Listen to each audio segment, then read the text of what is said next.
Sa ibang balita, patuloy ang pagbisita ng foreign dignitaries sa mga lugar na sinalanta ng bagyong Yolanda.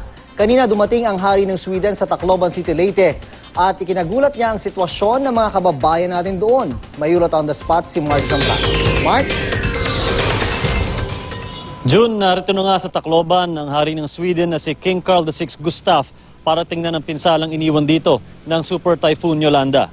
Sa kauna-unahang pagkakataon, binisita ng isang Swedish monarch sa katauhan ni King Carl VI Gustaf ang Pilipinas para personal na makita ang pinsalang iniwan dito ni Yolanda. Honorary Chairman ng World Scout Foundation si King Carl VI Gustaf, kaya't kasama sa kanyang agenda ang kumustahin ang mga miyembro ng Boy Scouts of the Philippines dito sa Tacloban. Kasama niya si Vice President Jejomar Binay na pinuno rin ng Boy Scout of the Philippines. Binisita rin ng hari ang San Jose National High School at San Fernando Central School, dalawa sa pinakaapektadong paaralan sa lungsod. Ikinagulat ng hari ang kondisyon ng mga silid-aralan na halos pader na lang ang natira matapos ang storm surge. Kinausap din ng hari ang mga kawani ng Red Cross at mga principal na mga paaralan para alamin ang kanilang mga pangangailangan.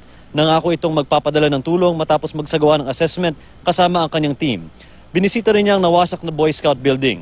Nasaksihan daw niya ang pinsalang iniwan ng tsunami sa Thailand pero mas matindi daw ang nangyari dito sa Visayas. Ayon sa hari na naging aktibo din sa United Nations, mahalaga na magkatulungan hindi lang ang mga sangay ng gobyerno kundi pati ang mga taong bayan para sa muling pagbangon ng Visayas. Nakatakdaring mag-ikot ang hari sa mga temporary dump site at mass graves bago ito tumungo sa Maynila. June, naniniwala ang hari ng Sweden na matibay ang paninindigan ng mga Pilipino at konting dasal at suporta lang mula sa gobyerno ay muling makakabangon ang Visayas mula sa pinsala ng bagyong Yolanda. Yan muna ang latest mula dito sa Tacloban, Leyte. June? Maraming salamat, Mark Zambrano.